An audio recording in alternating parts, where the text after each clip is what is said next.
अगले वाले क्वेश्चंस में अगर आप फर्स्ट ऑप्शन के फर्स्ट वाले इस मतलब एक तरह से कॉलम मैचिंग है, दो क्वेश्चंस है ना।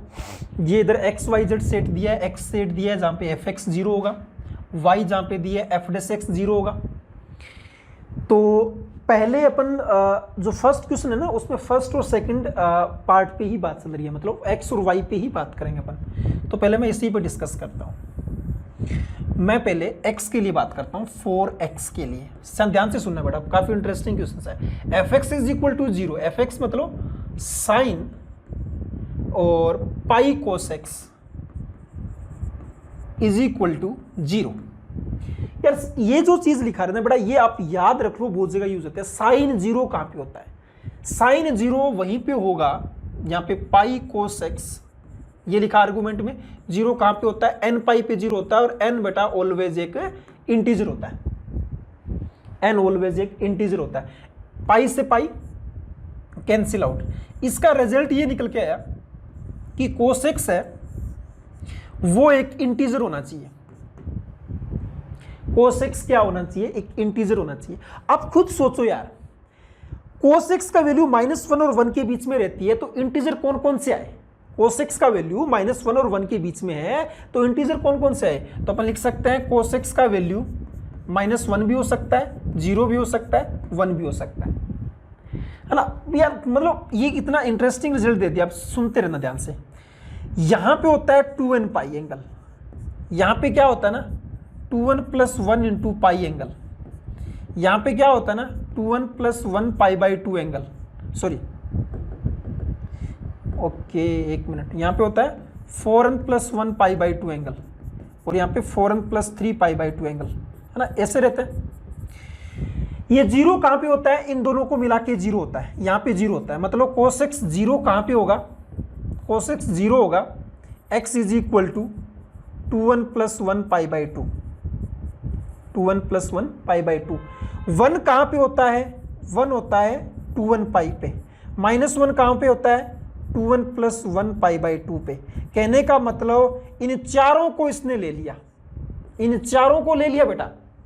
यहां पे कोस का वैल्यू -1 होता है, यहां पे कोस का वैल्यू +1 होता है, यहां पे कोस का वैल्यू 0, यहां भी कोस का वैल्यू 0।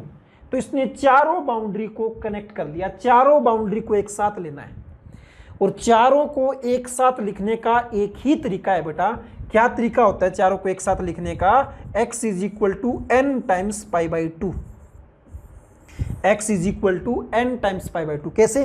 n का वैल्यू 1 पुट करो, π/2 यहां पे आगे, n का वैल्यू 2 पुट करो, पाई यहां पे आगे, n का वैल्यू 3 पुट करो, 3 π/2 यहां पे आगे, 4 पुट करो, 2 पाई यहां पे आगे। ऐसे चलता रहता है, ऐसे चलता रहता है। तो मैं ये बोल सकता हूं कि x क्या बनेगा आपके पास में? x बनेगा π/2, फिर पाई, 3 π/2, फिर 2 पाई, फिर 5 π/2, फिर 6 पाई। ऐसे चलता रहेगा बेटा, ऐसे चलता रहेगा। तो ये x बन गया है ना। अब ये x देखोगे तो किससे मैच कर रहा है? ये मैच कर रहा है आपका π/2 आ गया, 3 π/2 आ गया, 4 पाई भी आएगा, 7 पाई भी आएगा, सारे आएंगे। तो ये p मैच कर रहा है, एक तो मतलब x मैच कर रहा है, एक तो p को कर रहा है। एक अर्थमेटिक प्रोग्रेशन बना रहे हैं क्या? हाँ बना रहे हैं ना जी, अर्थमेटिक प्रोग्रेशन। सब में कितना कितना डिफरेंस है? π/2 का डिफरेंस है, सब में π/2 का डिफरेंस है। ओब्वियसली एक AP भी बना रहे हैं, एक AP भी बना रहे हैं। तो ये क्या हो जाएगा ना, p x के लिए क्या आ जाएगा ना, x के लिए p भी आएगा और q भी आएगा। तो x मतलब कौन सा? फर्स्ट वाला, फर्स्ट वाले के लिए p और q, फर्स्ट वाले के लिए q और u, p और r, मतलब ये दोनों गलत है। इसका मतलब अपन को सेकंड वाला चेक करना पड़ेगा, इसका मतलब अपन को सेकंड वाला चेक करना पड़ेगा। तो सेकंड वाले का मतलब है f डेस x को 0 करना। तो मैं करता हूं 4y, y के लिए क्या करना है अपन को ना, f डेस x को 0 करना है बेटा। तो f डेस x करो पहले, तो fx क्या था वो लिख दो आप। fx था आपके पास में, fx था आपके पास sine π of cos x, fx था sine pi of cos x. ठीक है, तो डिफ्रेंशिएट करो चेन रूल से, तो ये कितना आ जाएगा, cos pi of cos x into में माइनस का pi sine x is equal to 0। तो एक तो 0 होगा, cos of pi cos x is equal to 0, दूसरा होगा ये 0, है ना। तो ये तो 0 साफ साफ पता लग रहा है कि एन पाई पे होगा, ये तो लिख दिया आपने। ये 0 कहाँ पे होगा ना, पाई कोस एक्स 0 होगा, कोस 0 किस पे होता है, 2n प्लस 1 पाई बाई 2 पे होता है। तो पाई से pi cancel out, cos x कितना आ जाएगा ना, 2 से डिवाइड करो n प्लस 1 बाई 2। अब आपको लिखना है n ऑब्वियसली किसको बिलोंग करता है, इंटीजर को बिलोंग करता है, इंटीजर लिखो आप।